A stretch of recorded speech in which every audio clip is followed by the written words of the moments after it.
Especialistas afirmam que o desafio dos estados amazônicos é promover o turismo com preservação e geração de renda às comunidades. Pensando nisso, um seminário discute os desafios do turismo em áreas protegidas na Amazônia. É sobre este assunto que a gente vai conversar com Pedro Menezes, coordenador geral de uso público do ICMBio. Primeiramente, boa noite, seja muito bem-vindo ao Jornal da Amazônia. Eu gostaria que, antes de começar a falar sobre esse seminário, o senhor falasse sobre a importância do turismo para a nossa região. E faço já a pergunta, a Amazônia se vende por si própria ou não? Boa noite, espectadores do Jornal Amazônia, é um prazer estar aqui. Olha, não há a menor dúvida que a Amazônia se vende. O ecoturismo é o segmento de turismo que mais cresce no mundo e é uma indústria verde, é uma indústria sustentável.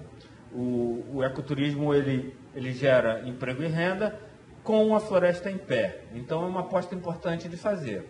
Agora, não acontece sozinho, né? Você precisa ter uma estrutura, você precisa ter trilhas, você precisa ter barcos, você precisa ter acesso às cachoeiras, você precisa ter gente que fale inglês. Sim. Então é importante criar essa estrutura para poder receber bem o turista e preencher as expectativas dele. E a gente tem essa estrutura aqui para receber toda essa questão tecnológica, a preparação dessas pessoas para atrair, de fato, e fidelizar essas pessoas que vêm à Amazônia? Olha, hoje a gente fez um teste baseado numa informação de pesquisa que a gente já sabe, que é que 87% dos visitantes de área protegida ou de natureza querem caminhar em trilhas. Então a gente fez um teste de entrar no Google e perguntar trilhas em Manaus, em inglês. A primeira entrada era uma resposta dizendo, olha, se você quer caminhar em Manaus, desista, não há trilhas próximas de Manaus.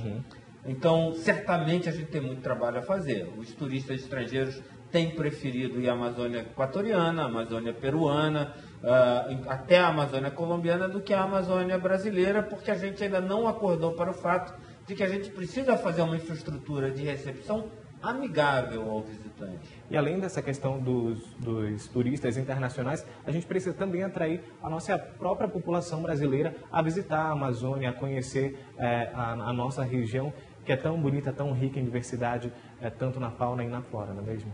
A infraestrutura é a mesma.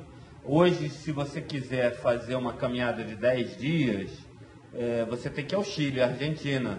Você não consegue fazer no Brasil. Na Amazônia, espaço e atrativos mais do que suficientes para você fazer. E te cito o Monte Roraima, que está na Venezuela, que atrai aí 200 mil visitantes por ano. A gente poderia ter coisas semelhantes do lado brasileiro da Amazônia.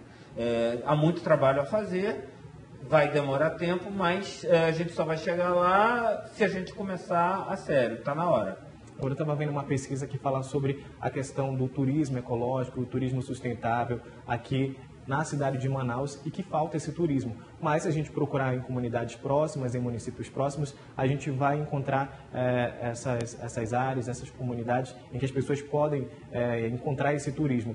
E algumas delas são áreas preservadas. Como é que fica a questão de fazer o turismo nessas áreas preservadas que tem também atrativos para os turistas? Não é incompatível. Se você for ler a lei que estabeleceu o Sistema Brasileiro de Unidade de Conservação, a lei do SNUC, ela diz claramente que várias das unidades de conservação das categorias que a gente tem como missão legal de criar condições para a recreação em contato com a natureza e para o turismo ecológico. Não há uma incompatibilidade legal. Há necessidade que todos os agentes envolvidos, a área de turismo, as prefeituras, o governo do estado, o ICMBio e também os empresários, que a gente se junte para começar a construir, ou construir talvez não seja a melhor palavra, mas instalar a infraestrutura necessária a uma visitação sustentável.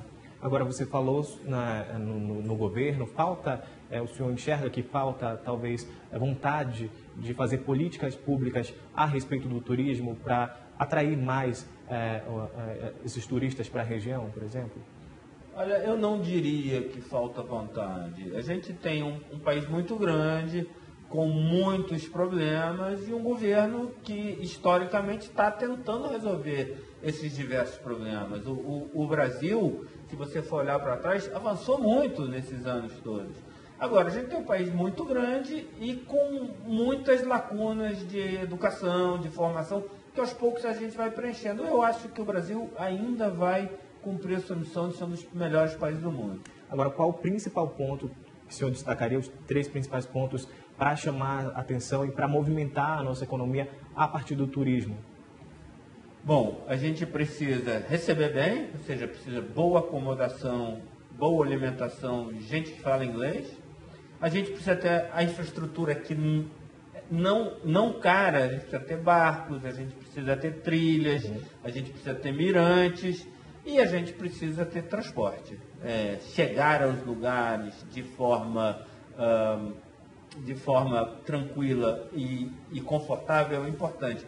E, além disso tudo, a gente tem que saber divulgar. E tem recursos também para planejar toda essa infraestrutura. Exatamente. Essa infraestrutura não é cara. Agora, só para encerrar, inclusive está acontecendo um seminário que fala sobre essa questão do turismo nessas áreas preservadas. Eu gostaria que o senhor chamasse a população para participar, ou ficar atenta mesmo nessa discussão que vocês estão criando nesse seminário.